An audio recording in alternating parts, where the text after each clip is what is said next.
Ladies and gentlemen, on this, we have a visionary leader to fire up the African Union to greater levels. The Right Honorable Raila is a Pan-Africanist who naturally espouses the Think Africa above all guiding principle of the AU Commission. Indeed, he holds dear the African Union's ambition of being a people-centered organization. The candidates' experience and leadership philosophy align with the AU's Commission's values of efficiency, professionalism, and respect for diversity. We have no doubt the candidate will pursue excellence in line with the continent's collective aspirations of the Africa we want in 2063, as framed in the AU's development framework of Agenda 2063. Let me laud our President, His Excellency Dr. William Samoei Ruto, for fully endorsing the candidate and continuing to extensively engage with his counterparts in diverse regions of the continent. So far, our candidature has been positively received. The President has energized our foreign policy, thus successfully positioning our country as a champion of African affairs in the international arena. As the Cabinet Secretary for Foreign Affairs, I continue to amplify the President's Track 1 diplomacy by engaging my counterparts across the continent. We do all this for the good of our people, Kenya's national interest, and the prosperity of our continent. Ladies and gentlemen, based on the principle of interregional rotation, this is the time for Eastern Africa to nominate a candidate for the position of African Union Commission Chairperson. Therefore, as per the schedule of the AU elections calendar, the deadline for the submission of the regional nominations to the AU Commission is 6th August 2024, 2 months from now. Overall, the campaigns are led by the state with highly experienced and knowledgeable officers. The State Department for Foreign Affairs has established a campaign secretariat which includes the candidate's strategy team. The secretariat will prepare all the briefs for use by the candidate, develop campaign materials, including digital presence, and prepare for the public debate to be broadcast live to African citizens. This will take place 6 months before the election date.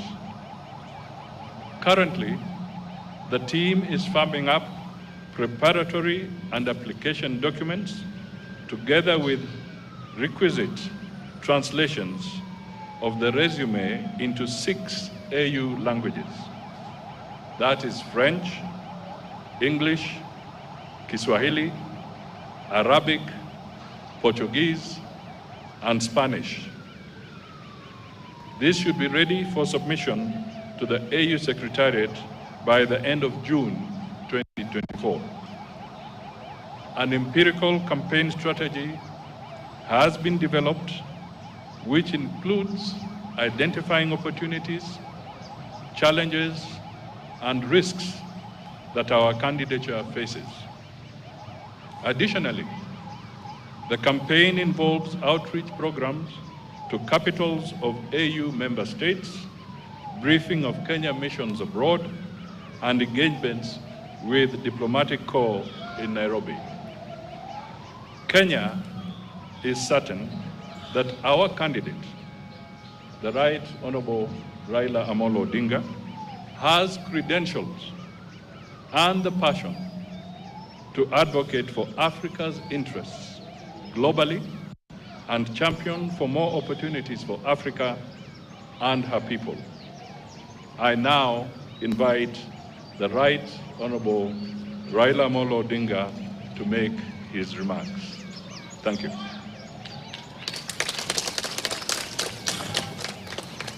Thank you, Wycliffe. We have had a meeting with the Prime Cabinet Secretary and Cabinet Secretary for Foreign and Diaspora Affairs, my brother, Honorable Wycliffe Musalia Mudavadi, who led a team of government officials. This was in regard to my candidacy for the African Union Commission chairmanship. I wish to reiterate the obvious, that I am vying for a position in Africa, not in the government of the Republic of Kenya. But I need the endorsement of the government of Kenya for that African position.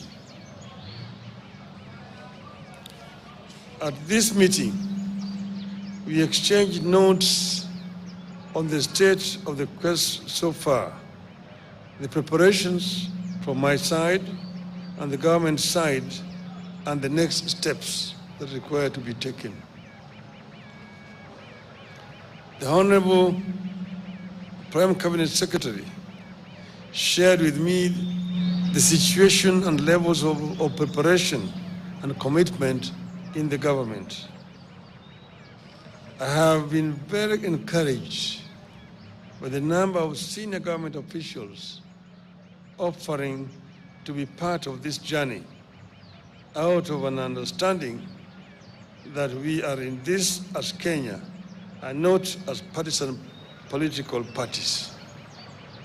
I appreciate the offer of support. I shared with the government team the situation and my levels of preparation from outside the government. I assured the team that on my own, I'm making every effort, tapping into my experience, relationships, and understanding of the continent to win the support of as many nations as I can. With committed and proper coordination between my team and the government, we should be able to clinch the seat. We agreed that coordination and synergy are going to be critical as we embark on the next critical steps that include the submission of my application. We therefore agreed on the need for efficiency, the need to cut bureaucracy, and unveil a well-oiled and flexible joint effort going forward. Like all campaigns, plans emerge and change suddenly. Demands arise and change suddenly, and we need to be able to respond to them as suddenly as they emerge. We also agreed on the need to understand the sensitivities in this quest that include national, regional, continental, and global dimensions to this quest, and therefore the need to always act responsibly, bearing all these sensitivities in mind. Once again, I thank Kenyans and the government for the support, and we promise to keep updating the country on the status of the race. As I conclude, I just want to say that I have been requested by many friends, because many people have been surprised and wondering how I came to this. Many of my friends from outside Kenya approached me and told me that this position of AU chairmanship is becoming vacant next year.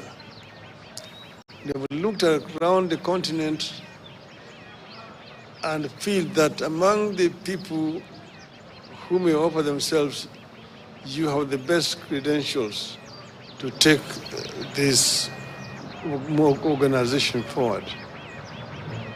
After lots of soul searching and consultations among my colleagues and friends, I made the decision to agree to accept the request.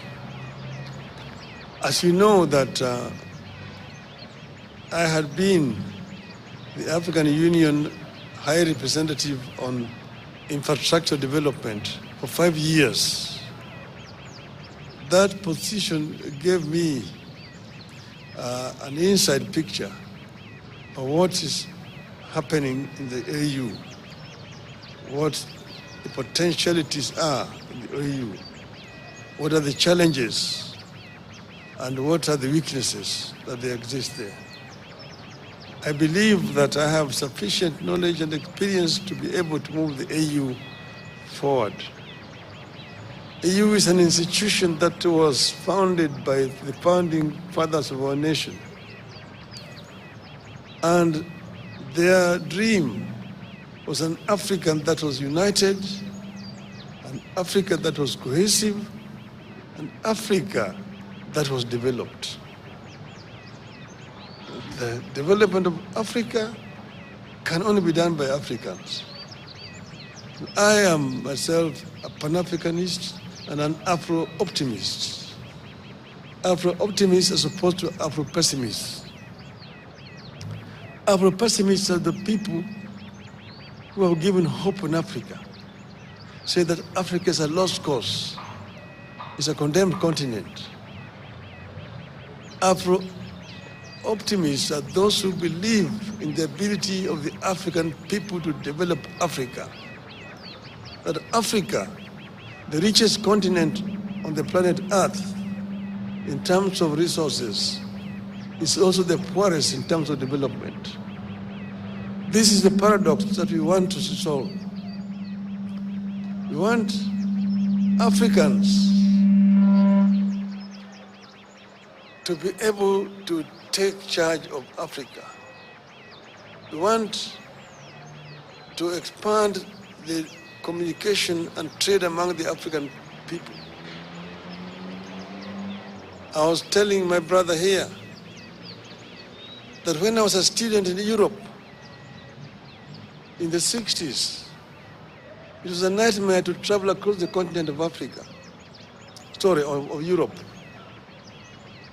In Europe, to move from one country to the other, you needed a visa. And if you did not have a visa to transit in one country, they arrested you at the border and returned you where you come from. Today, you can travel across the whole of Europe, the Schengen visa. You want to enter somewhere and you can go to all parts of Europe. Yet in Africa, you still have a problem. Aliko Dangote, one of the most prominent African businessmen, was saying just the other day that he needs 35 visas to travel across the continent of Africa. His French counterpart, who is his competitor, does not need, using a French passport. With a Nigerian passport, you need 35 visas to travel on the continent of Africa. You ask yourself, why? Why can you not have one African visa? It can be done. We can connect the whole of this continent. And that's why I've been talking of the story of African lion. That the African lion must wake up now and claim the 21st century as the African century. Thank you, ladies and gentlemen.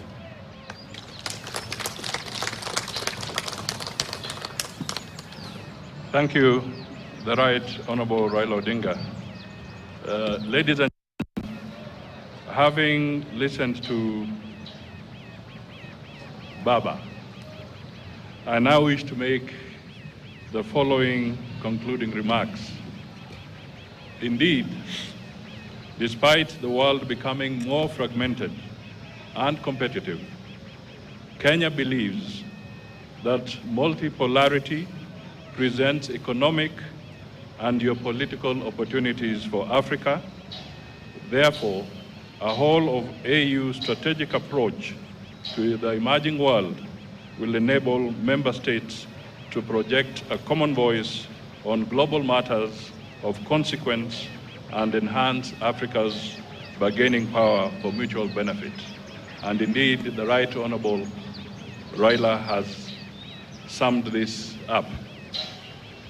Therefore, for the continent to speak and act as one, the African Union Commission Chair the African Union will have to be more proactive and strategic in overcoming the persistent challenges that beset the African Union, namely funding shortages, logistical inadequacies, and the cyclic nature of conflicts. Additionally, the AU continues to grapple with cases of political instability and economic intricacies, weak international influence, and undue external influence, driven by a new Cold War in the continent. As a continent, we therefore need to focus on dimensions that promote our unity and enhance sustainable development for the citizens of Africa. This will include infrastructural connectivity, and he has spoken briefly to that aspect from his previous assignment, reduction in costs of doing business in the continent, accelerating the realization of the visa-free program, and promoting a common language for Africa. Also important is environmental protection of the climate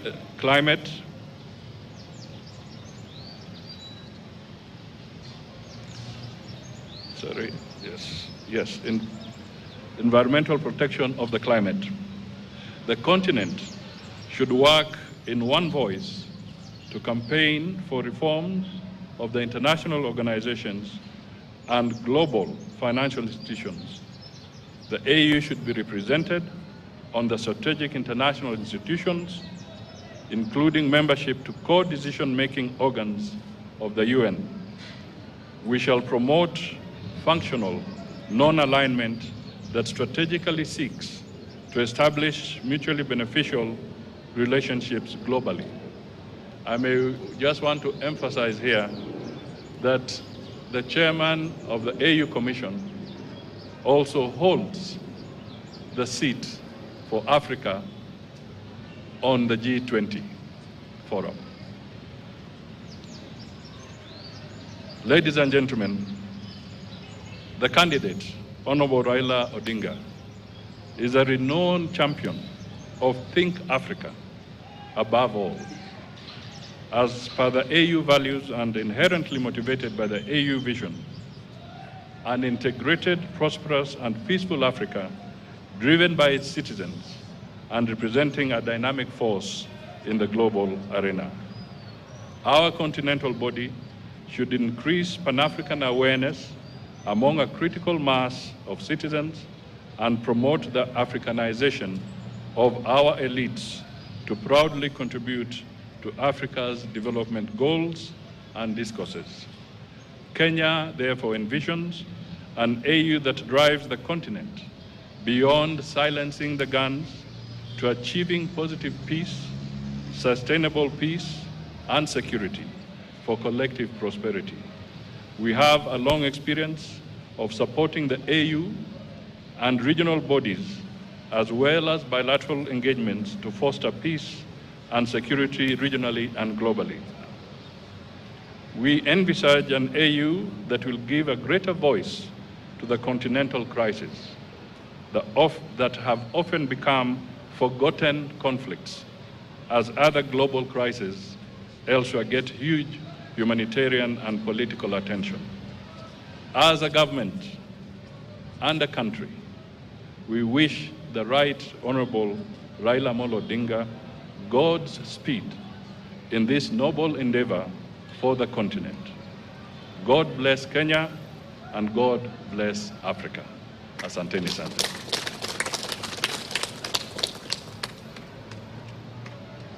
Asante Maybe sana. there could be just a few questions. Thank you, Excellency. We'll have a few questions. We have Brenda, step forward.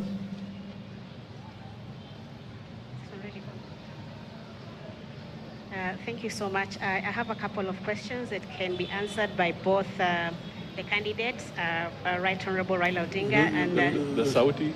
Oh, sorry. I have a couple of questions that could be answered by either the candidate, the Right Honorable Raila Odinga, or the Prime Cabinet Secretary. You have told us you have told us about the benefits that Africa stands to gain from Mr. Raila's candidature. What does Kenya stand to gain strategically for you going for that AU seat? And secondly, the Prime Cabinet Secretary has told us that the President and yourself have been already reaching out to your counterparts from the region and beyond the region, the East African region, trying to get support and push for Mr. Raila's candidature. What is the status of that push? Thank you. Oh, my name is Brenda Wanga from Citizen TV. Okay, maybe I'll comment first. Okay. First of all, a prosperous Kenya is dependent on a prosperous Africa. And we want to make it very clear that as Raila champions issues that affect the Africa continent, Kenya is part and parcel of what he shall be championing. So we are sure that as he moves across the continent, Kenya is also a beneficiary. The second aspect of it, from a Kenyan perspective,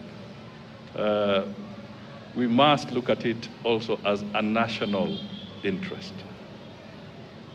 This is not a localized issue. It's not a village challenge. This is a national interest for the people of Kenya as they prepare to offer leadership to the African continent. And as I said, we see an embodiment of those national interests in Raila's candidacy. Thank you. Well, Kenya is part of Africa.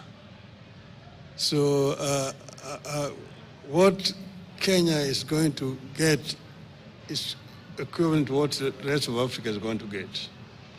If we improve matters in Africa, Kenya becomes a beneficiary. One example I want to give is intra-African trade. Intra-African trade currently stands at only 15%. Africa trades very little with itself. Inter-European trade stands at 70%. Intra-Asian trade is now getting towards 60%. Even South America stands at about 30%.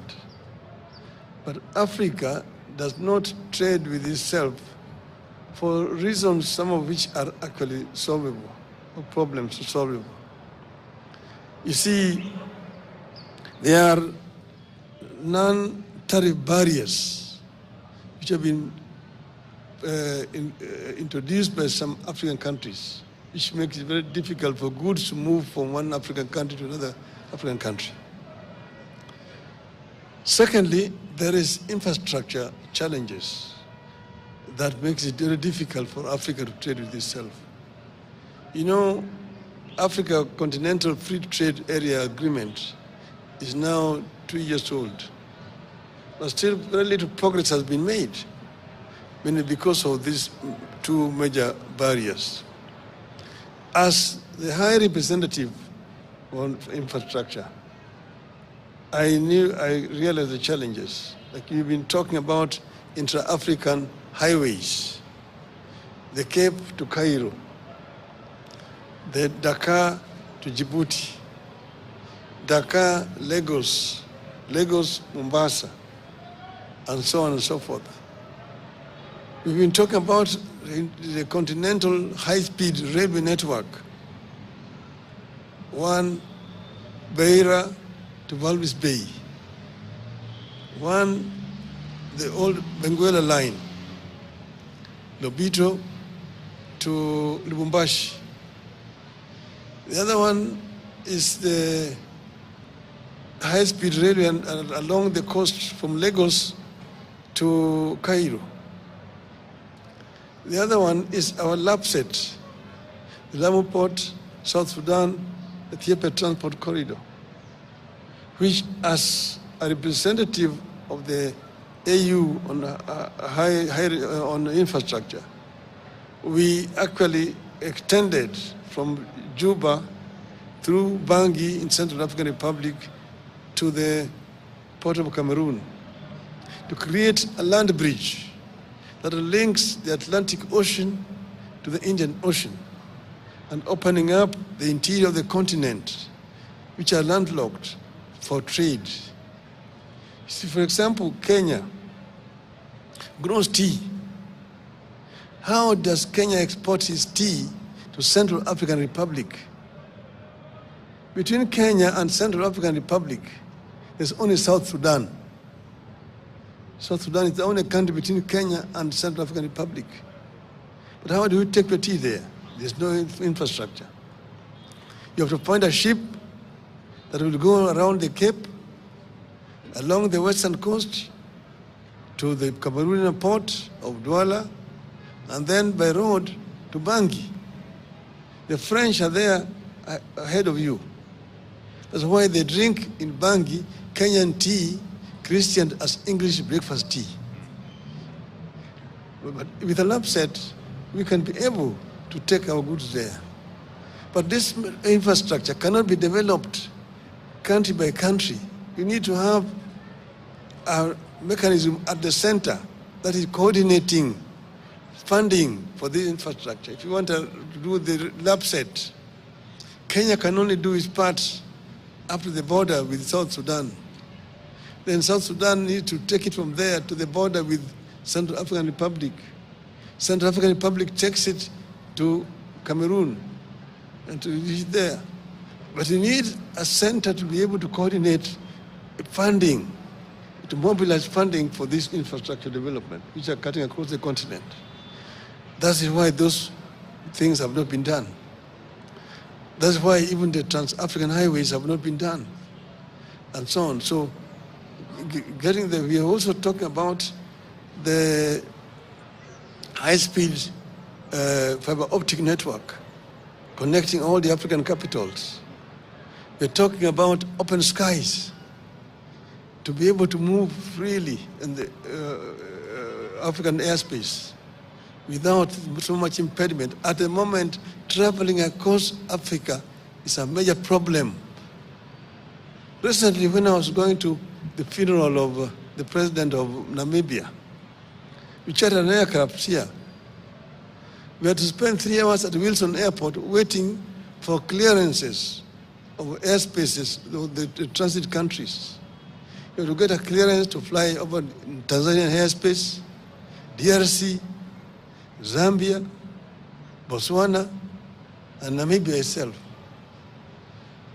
And it's expensive. The other day, I was in Dar es Salaam going to Niamey in Niger.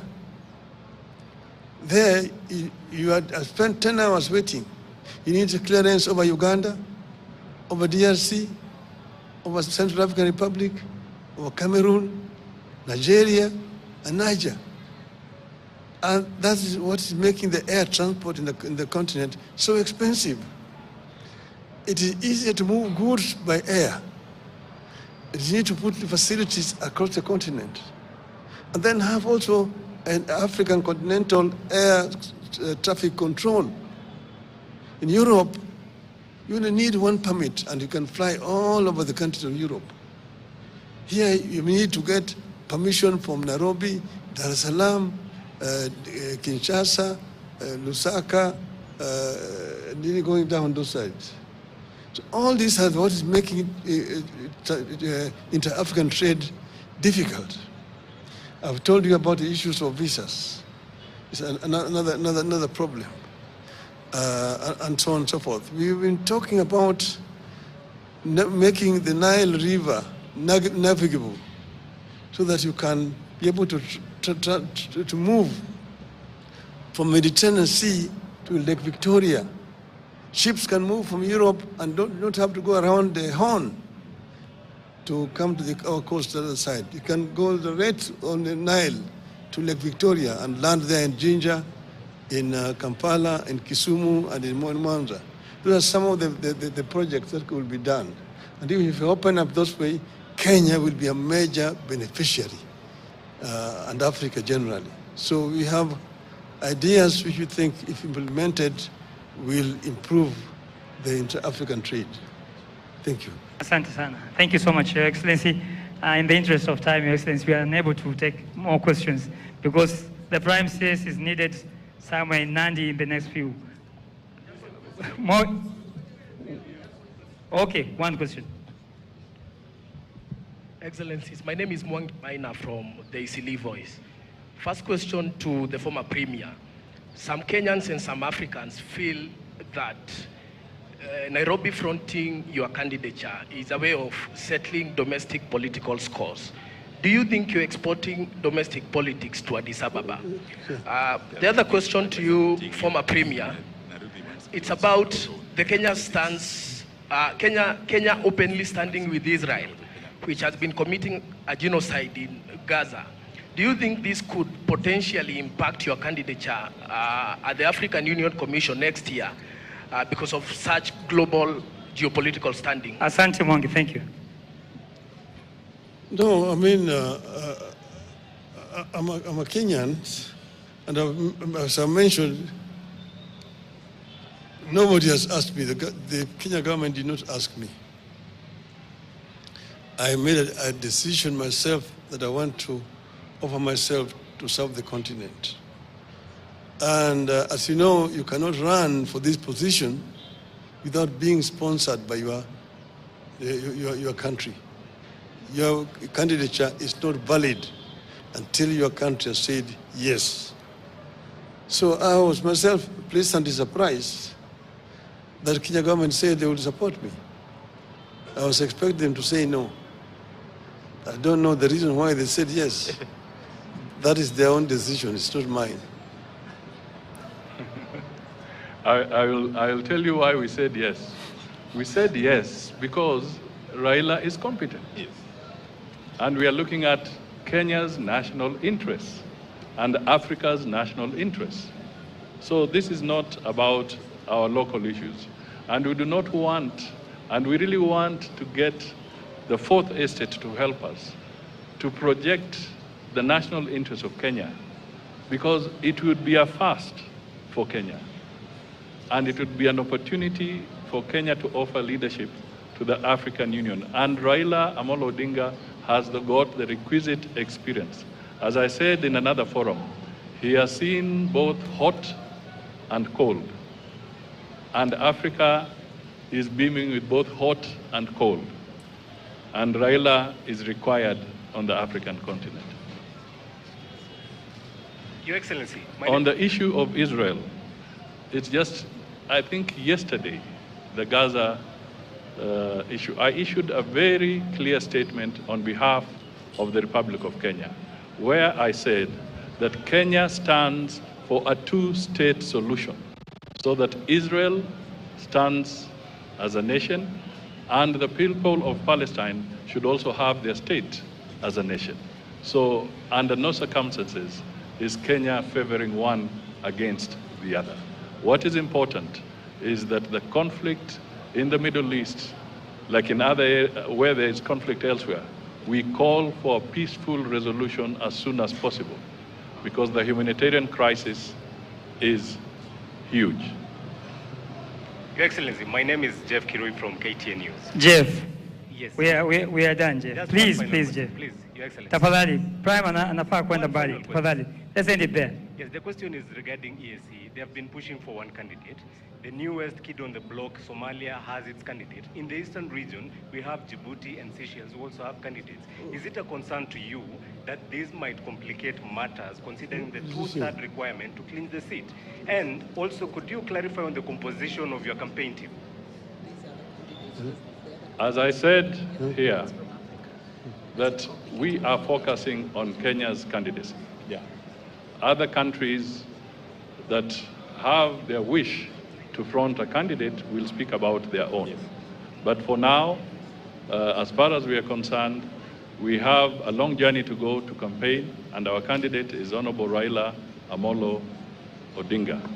And as I indicated in my earlier remarks, that the strategy is in place, and we shall be looking at all the challenges and opportunities as we go along.